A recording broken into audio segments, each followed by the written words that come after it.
Jadi pengantin baru ini telah pun shopping, spend untuk memiliki dua handbag ini dan beliau telah spend sebanyak.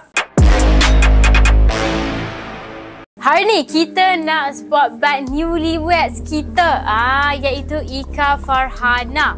Kalau bos kenal dia kahwin dengan siapa? Siapakah? Dia kahwin dengan siapa? Siapakah? Dia pemain bola. Siapakah? Saya tak tahu pasal manusia. Akhyar Rashid. Akhyar Rashid. Oh, hebat. Boleh main bola sekali lah. Bukan. Tak apalah.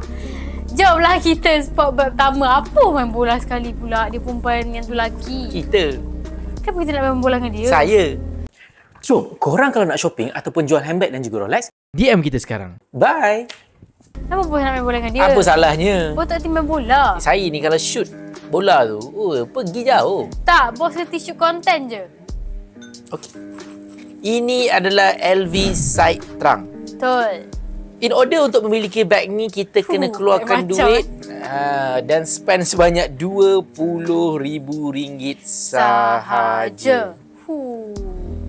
Okey, apa kata bos tengok bag kedua pula? Berapakah nilainya?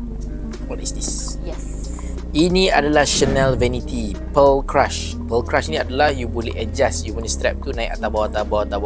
Okey.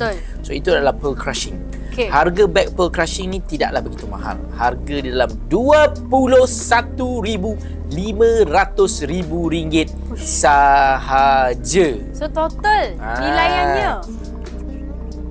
So, Ika Farhana telah pun shopping dan spend sebanyak RM42,000 sahaja untuk dua pasang bag tangan sahaja.